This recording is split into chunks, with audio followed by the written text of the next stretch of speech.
तो फाइनली मैंने डिसाइड किया है कि मैं आप लोगों के क्लास को कंटिन्यू करूँगा, लेकिन इस बार जिस बुक से मैं पढ़ाऊँगा उसी बुक का ही प्रॉपर उपयोग करूँगा 11th क्लास के लिए। तो 11th क्लास का जो मैथ्स है उसे मैं कंटिन्यू करूँगा। अब यहाँ पे मैं बुकों के बारे में थोड़ा-सा बता देता हूँ कि नवबोध बुक और प्रबोध बुक में दोनों में सबसे ज़्यादा बुक कौन-सा चलता है? तो सबसे ज़्यादा जो चलता है वो प्रबोध का बुक है। क्यों ऐसा होता है? कारण भी आपको पता होना चाहिए। आप लोगों ने देखा होगा नवंबर, दिसंबर के आसपास या फिर अक्टूबर के आसपास ना स्कूल में प्रबोध प्रकाशन आता है। प्रबोध प्रकाशन के मतलब लोग आते हैं। वो लोग क्या करते हैं, जो शिक्षक होते हैं ना, उनके लिए अपना बुक ना छोड़ देते हैं। कुछ बुक लेकर आते हैं वो लोग और सर जो जो टीचर होते हैं उन लोगों को बुक दे देते हैं कि सर आप इस बुक से पढ़ाइए। तो वो लोग क्या करते हैं, उनके पास तो अलग से बुक नहीं रहता है और ना ही वो लोग खरीदते हैं। अधिकतर ये सरकारी स्कूलों में होता है, खरीदते नहीं है। तो जो बुक उनके पास अवेलेबल होता है ना, उसी बुक से वो लोग पढ़ाते हैं। तो बुक कौन सा मिल गया उन्हें? प्रबोध का। और प्रबोध ने अपना प्रचार किया और प्रचार करने के बाद जो जितने भी बुक डिपो है वहां जाके उसके गाइड को अवेलेबल करा देता है। देखो उनका मार्केटिंग इसी तरह से होता है। स्कूलों में पढ़ाने के लिए शिक्षकों को फ्री में बुक देना होता है उन्हें, तो बुक दे देते हैं और बुक देने के बाद जो गाइड होता है उसे बुक डिपो में जाकर, क्योंकि वो लोग बता देते हैं कि स्कूलों में ये बुक चल रहा है और ऐसा होगा, तो उसी हिसाब से प्रबोध का जो बुक है ना स्कूलों में चलता है और उसका जो परीक्षा बोध है वो बुक डिपो में आसानी से अवेलेबल हो जाता है। तो 60 से 70% जो स्कूल है उसमें प्रबोध मॉडल के ही, मतलब प्रबोध के ही बुक चलते हैं, प्रबोध प्रकाशन के। तो ऐसा नहीं है कि नवबोध अच्छा नहीं है, नवबोध भी अच्छा है। चलने का कारण मैं बता रहा हूँ कि प्रबोध इसी वजह से आगे है। तो मेरे पास भी प्रबोध प्रकाशन ही है, क्योंकि मैं जिस जगह से इस बुक ये जो बुक है, बुक तो नहीं कह सकते, गाइड है, क्योंकि बुक मुझे मिला नहीं है तो मैं गाइड को ही उठा के लेके आ गया। बुक मैंने ढूंढा, नवबोध का बहुत ढूंढा, चलो भाई नवबोध ही मिल जाए, तो बुकों में मुझे कोई भी बुक नहीं मिला, लेकिन गाइड एक अवेलेबल हुआ और ये सिर्फ यही बस मुझे मिला प्रबोध का। तो मैं आप लोगों को प्रबोध के गाइड से ही पढ़ाऊंगा। फिलहाल इसमें कुछ एग्जाम्पल भी रहेंगे, लेकिन उसमें दिक्कत नहीं है, मैं प्रश्नावली के प्रश्न में आपको हर एक डिटेल बता दूंगा, जिससे क्या है एग्जाम्पल के प्रश्न और भी आसान हो जाएंगे। तो चलो आगे देखते हैं। तो आज की इस वीडियो में आज मैं आप लोगों को पढ़ाने वाला हूँ, अध्याय 2 को पढ़ाने वाला हूँ। ये प्रबोध के बुक से है ना। तो अध्याय 2 में दिया हुआ है संबंध। तो संबंध वाले टॉपिक को देख लेते हैं। तो संबंध का मतलब क्या होता है? रिलेशन होता है, ये तो आपको पता होगा। संबंध का मतलब क्या होता है? रिलेशन। ठीक है, तो रिलेशन क्या क्या मतलब किसके साथ ये रिलेशन रखता है, ये सारी टॉपिकों को पढ़ेंगे। तो 2.1 मतलब प्रश्नावली 2.1 को देखते हैं। तो पहला प्रश्न दिया हुआ है, यदि x प्लस 1 y माइनस 2 बराबर 3 1, तो x और y के मान ज्ञात कीजिए। x और y का मान ज्ञात करना है। तो दिया क्या है पहले लिख लेते हैं। यहाँ पे दिया है जो मान वो है x प्लस 1 है और कोष्टक के अंदर y माइनस 2 दिया हुआ है बराबर 3 और 1। अब यहाँ पे देखो ये जो आगे में है ना, ये इसके साथ संबंध बनाता है और ये वाला इसके साथ संबंध बनाता है। अगर ध्यान से देखा जाए तो ये कुछ इस प्रकार से लिखा हुआ है एक्स वाई, इसको मान लो टोटल एक्स वाई बराबर 3 1, इस तरह से भी रखो। तो देखो आगे वाले को हम एक्स से दर्शाते हैं तो ये एक्स के साथ संबंध बनाएगा और पीछे वाले जो है उसे वाई से दर्शाते हैं, ये वाले मान वाई होता है हमेशा। तो इसे ये जो y है वो 1 है। ठीक है, इस तरह से इसका उपयोग करके क्या करेंगे, हल करेंगे। तो देखो यहाँ पे क्या दिया है, x प्लस 1 दिया है और इसके साथ संबंध कौन बना रहा है, 3 बना रहा है। तो जो 1 है इसको इस पार ले जाओगे तो कितना क्या हो जाएगा, ये माइनस माइनस हो जाएगा। तो यहाँ पे x बराबर कितना आ गया, 4 आ गया। तो यहाँ पे x का मान कितना आ गया, यहाँ पे 2 आ गया ना, घट जाएगा ये। तो x का मान यहाँ पे 2 प्राप्त हो गया। ठीक है, अब y का मान निकाल लेते हैं। तो y माइनस 2 बराबर यहाँ पे कितना है, 1 है। तो y इस 2 को उस साइड ले जाओ तो 1 प्लस 2, तो y बराबर कितना हो गया, ये हो गया 3। देख लो भाई, ऐसे हल होना है। ठीक, समझ में आ गया? बहुत आसान है, मैं आपको बताते चलूंगा, जितना भी आसान मैं कर पाऊंगा उतना करने की कोशिश करूंगा। चलो नेक्स्ट प्रश्न देखो। अगला प्रश्न में क्या दिया हुआ है? अगला प्रश्न में है, यहाँ पे दो प्रश्न है। पहला है, यदि ए का मान -1, 2, 3, 4, 5 दिया हुआ है तथा बी का मान 0, 3, 6, तो ऐसे सभी क्रमिक युग्म ज्ञात कीजिए। क्रमिक युग्म ज्ञात करना है कि a प्लस बी बराबर यहाँ पे 5 दिया हुआ है। ठीक है, तो ये a प्लस बी को लेकर ही हम हल करेंगे। तो यहाँ पे पहले जो दिया है उसको लिख लो। तो दिया है यहाँ पे a का मान -1, 2, 3, 4 और ये रहा 5, और b का मान 0, 3, 6, और क्या दिया है, और यहाँ पे दिया हुआ है a प्लस बी बराबर 5 दिया हुआ है। ठीक है, यहाँ पे मैं a को अकेला कर देता हूँ। तो a को अकेला करो तो a अकेला हो गया, और ये जो b है इस साइड आ गया, तो 5 माइनस क्या हो जाएगा, b हो जाएगा। अब यहाँ पे देखो b वाले में देखो 0, 3 और कितना दिया है, 6 दिया है। ठीक है, तो इन मानों को क्या कर सकते हैं, हम बारी बारी से रख सकते हैं। तो पहली बार क्या करेंगे, b बराबर 0 रखेंगे। ठीक है, पहली बार b बराबर 0 रखने पर 3 बार हल होगा, क्योंकि 3 मान है इसमें। तो पहली बार जब हम b बराबर 0 रखेंगे तो 5 माइनस 0, तो a बराबर कितना प्राप्त हो गया, 5 प्राप्त हो गया। ठीक, a बराबर कितना प्राप्त हुआ, 5। दूसरी बार फिर रखते हैं। ठीक है, क्या करेंगे, a प्लस बी बराबर 5, और यहाँ पे फिर a बराबर 5 माइनस क्या हो जाएगा, b। अब दूसरी बार 3 रखो, तो a बराबर 5 माइनस 3, तो a का मान 2 प्राप्त हुआ।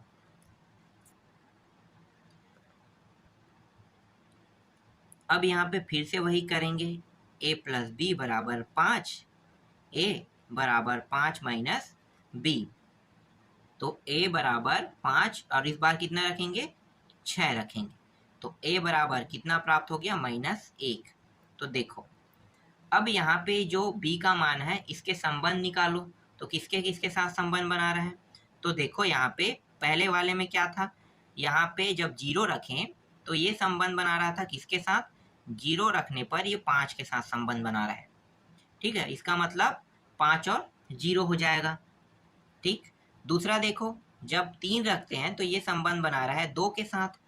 तो देखो 3 रखने पर ये 2 के साथ संबंध बना रहा है, और जब यहाँ पे मतलब 6 रखा जाता है तो ये संबंध बनाता है किसके साथ, -1 के साथ। तो ये बना लेगा इसके साथ संबंध। इसे यहाँ पे लिख लो। तो यहाँ पे आपको लिखना है 5, 0 संबंध बना रहा है। दूसरा है 2 और 3, और तीसरा है -1 और 6। ये रहा, ये इसका क्या है, आंसर है। समझ में आया? काफी इजी प्रश्न है, बस आपको इन प्रश्नों को इस तरह से समझना है, क्योंकि इसमें क्रमिक युग्म पूछा है। और भाई एक जो मान है वो सभी के साथ संबंध तो नहीं बना पा रहा है, तो क्या है, एक एक के साथ संबंध बनाएगा।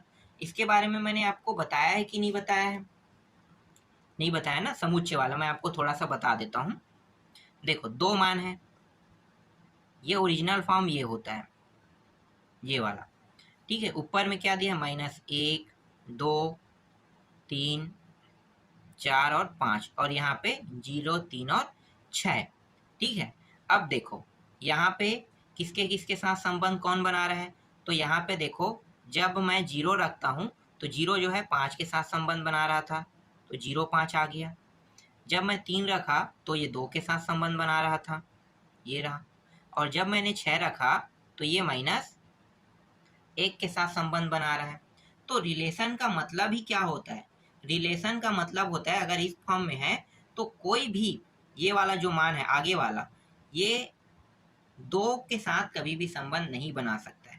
ये जो है कई के साथ संबंध बना सकता है, लेकिन ये सिर्फ एक मान के साथ संबंध बनाएगा।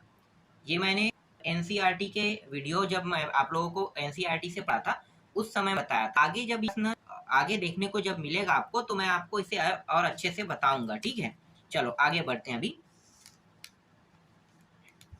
इसके बाद देखो तीसरा इसमें दूसरा प्रश्न में क्या दिया हुआ है, a बराबर एक्स वाई और यहाँ पे है एक्स का वर्ग प्लस वाई का वर्ग बराबर 25 और x और y जो है बिलोंग कर रहा है किसके साथ, w के साथ। तो क्रमिक युग्मों के समुच्चय के रूप में लिखे, क्रमिक युग्मों के समुच्चय के रूप में लिखना है।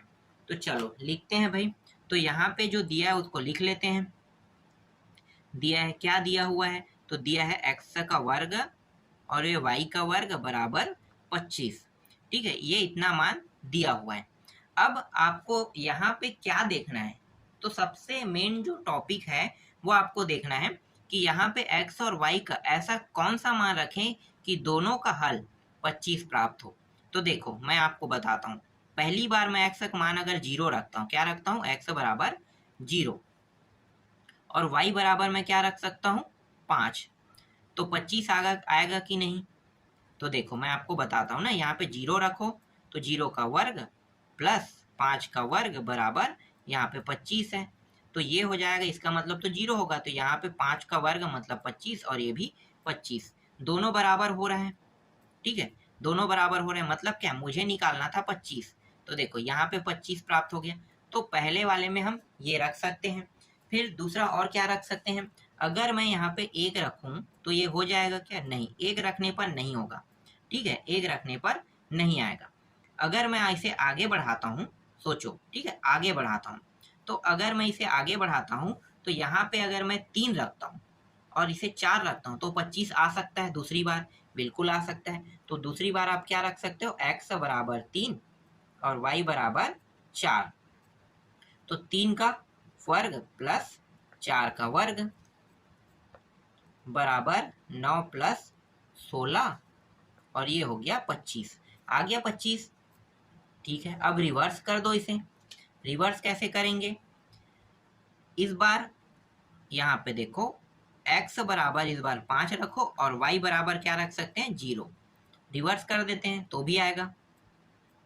तो ये हो जाएगा 5 का वर्ग प्लस 0 का वर्ग, 5 पंचे 25 आ गया। ठीक है, रिवर्स करने पर भी वही मान प्राप्त हो रहा है 25। और क्या रख सकते हैं, देखो तो x बराबर 4 रख सकते हैं। देखो यहाँ पे y का 4 रखा था तो x का 4 रखो और अब क्या करेंगे, y का 3 रख देंगे, तो ये हो जाएगा 4 का वर्ग और ये हो जाएगा 3 का वर्ग, 16 और ये 9, दोनों को जोड़ेंगे तो कितना होगा 25। तो इस तरह से हमारे पास जो अभी मान प्राप्त हुआ है वो क्या क्या प्राप्त हुआ है, तो देखो आंसर जो आ रहा है यहाँ पे मैं लिख देता हूँ। आंसर क्या क्या है, 0 और 5 पहला, दूसरा क्या है यहाँ पे देखो 3 और 4, तीसरा मान 5 और 0, चौथा 4 और 3। तो ये जो 4 मान है ना, यही क्या इसका आंसर है। ठीक, समझ में आ गया। आगे बढ़ते हैं तीसरा प्रश्न की ओर। तीसरा प्रश्न में देखो यहाँ पे दिया हुआ है, यदि a का मान यहाँ पे दिया हुआ है और b का मान दिया तो निम्नलिखित के मान ज्ञात कीजिए। तो यहाँ पे जितने भी 5 प्रश्न है ना, उन सभी का मान ज्ञात करना है। बहुत आसान प्रश्न है और गुणा बस करना है आपको। तो चलो मैं आपको बताता हूँ पहला प्रश्न क्या है। यहाँ पे पहला प्रश्न में दिया हुआ है a गुणित b दिया हुआ है और a का जो मान है वो है a और b स्मॉल में है, और जो b का जो मान है वो दिया हुआ है 1, 2 और ये 3 दिया हुआ है। ठीक है, क्या करेंगे, इन दोनों का गुणा कर देंगे। तो देखो गुणा कैसे करते हैं, तो यहाँ पे a और b आपको इस तरह से लेना है, गुणित करना है 1, 2, 3, इस तरह से। क्या करेंगे, बारी बारी से गुणा करेंगे। ये जो a है ना, इस पूरे पद को पहले गुणा करेगा, उसके बाद b जो है ना दोबारा इस पूरे पद को गुणा करेगा। कैसे, देखो आगे में है a पहले गुणा करेगा 1 को, तो a और 1 यहाँ पे प्राप्त हो गया। फिर a जो है 2 को भी गुणा करेगा तो a 2 प्राप्त हो गया। फिर a जो है 3 को भी गुणा करेगा तो ये a 3 प्राप्त हो गया। अब b गुणा कर रहा है तो b भी सेम करेगा, तो b 1, b 2, b 3, इस तरह से यहाँ पे ये मान प्राप्त हो गए। यही क्या इसका आंसर है, पहला बन गया। चलो सेकेंड देखते हैं। सेकेंड में क्या क्या है, बी गुणित ए का है। जस्ट अब उल्टा कर देंगे, तो यहाँ पे देखो ए और बी का मान दिया है ना, तो मैं डायरेक्ट रख देता हूँ, ये तो आपको दिखाई दे रहा है ए और बी। तो यहाँ पे गुणा करेंगे 1 2 और 3 का गुणा कर देंगे ए और बी के साथ। कैसे गुणा होगा, ये जो 1 है पहली बार इन दोनों को गुणा करेगा, 2 इसके बाद गुणा करेगा, फिर 3 जो है गुणा करेगा। तो देखो 1 गुणा करता है तो यहाँ पे 1 और ए प्राप्त हो गया।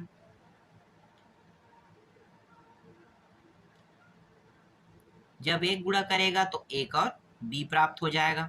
अब 2 से गुणा करो तो 2a 2b 3a और 3b। तो यही क्या है इसका आंसर। बहुत आसान है देखो गुणा करने वाला। अब तीसरा और चौथा आपसे बन जाएगा। ए का ए के बार गुणा करना है और बी को बी के साथ गुणा करना है। ठीक है, तो यहाँ पे देखो ए को 2 बार गुणा करोगे तो ए गुणित ए हो जाएगा। ठीक है, तीसरा प्रश्न तो वही ना। और चौथा प्रश्न क्या है, बी को बी से गुणा करना है। बहुत आसान है, वो आप लोग बना लेना। आगे बढ़ते हैं पांचवा प्रश्न में। पांचवा हो सकता है थोड़ा सा टफ आप लोगों के लिए हो सकता है, तो मैं पांचवा बता देता हूँ। तो यहाँ पे ए गुणित बी और यहाँ पे दिया है इंटरसेक्शन बी गुणित ए।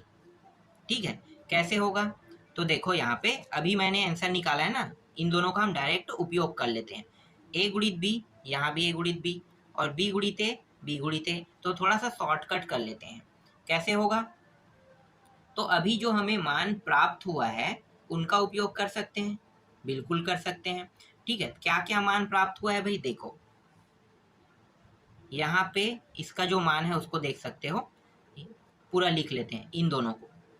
तो ए एक A2 A3, ठीक है, उसके बाद क्या है B1 B2 और B3 है ना।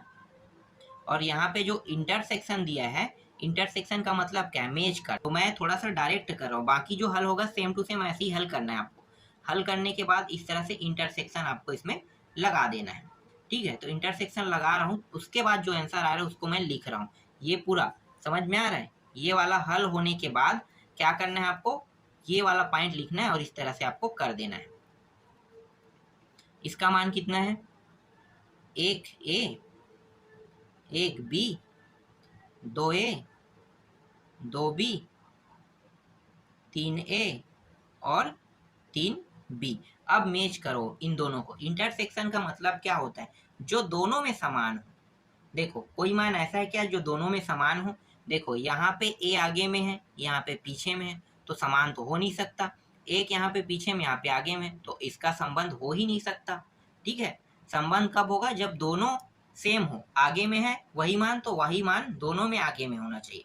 पीछे में तो दोनों में पीछे में होना चाहिए। तो देखो इन दोनों में कोई भी मान सेम नहीं है, इसका मतलब क्या है, कुछ भी नहीं होगा। कुछ भी नहीं मतलब क्या लिखते हैं आंसर को, 5 लिखते हैं। ठीक है, तो यहाँ पे आ गया 5 आ गया। तो इस तरह से ये इसका क्या हो गया, आंसर हो गया। समझ में आया। आगे बढ़ते हैं। चौथा प्रश्न देखो। चौथा प्रश्न में दिया हुआ है जी का मान और एच का मान। तो मैं यहाँ पे डायरेक्ट लिख लेता हूँ। जी के मान को 7 दिया हुआ है और 8 दिया हुआ है, और जो एच का मान है वो है 5 4 और 2 दिया हुआ है। और इसमें क्या करना है, गुणा करना है। एक बार जो गुणा करेंगे वो होगा जी गुणित एच होगा, और दूसरी बार इसको रिवर्स करेंगे, एच गुणित जी। इस तरह से गुणा करना है। तो दोनों 2 बार मतलब इसका हल होगा। ठीक है, पहले इसको और उसके बाद बारी बारी से इसको। तो दोनों का आंसर क्या आता है देखते हैं। तो पहले गुणा करते हैं जी गुणित एच को। तो ये हो गया 7 8 गुणित 5 4 2। 7 का गुणा एक बार इस पूरे पद के साथ, दूसरी बार 8 का गुणा इस पूरे पद के साथ। तो यहाँ पे 7 5 7 4 7 2, 8 से करते हैं तो 8 5 8 4 और बचा क्या है 8 और 2। इस तरह से यहाँ पे हो गया। ठीक है, ये इसका आंसर आया। अब क्या निकालने वाले हैं, एच और जी का मान। तो एच और जी, तो पहले एच को आगे लिखो। तो 5 4 2 गुणित 7 8।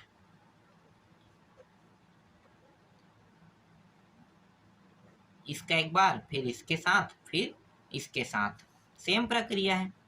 तो यहाँ पे 5 7, 5 और 8, 4 और 7 और 4 और 8, 2 और 7 और 2 और 8।